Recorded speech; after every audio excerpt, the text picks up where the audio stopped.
Jenelia Christopher from grade 7. Today I am going to explain about a current-carrying solenoid producing a magnetic effect.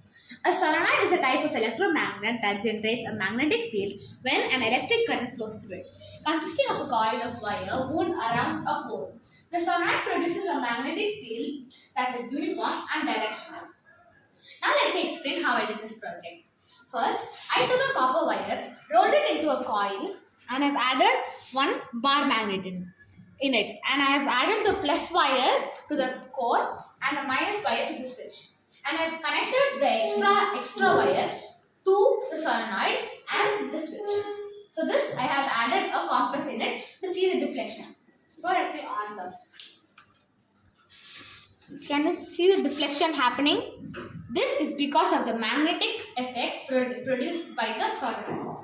So if I off it, can you see the deflection? No. This is because the current is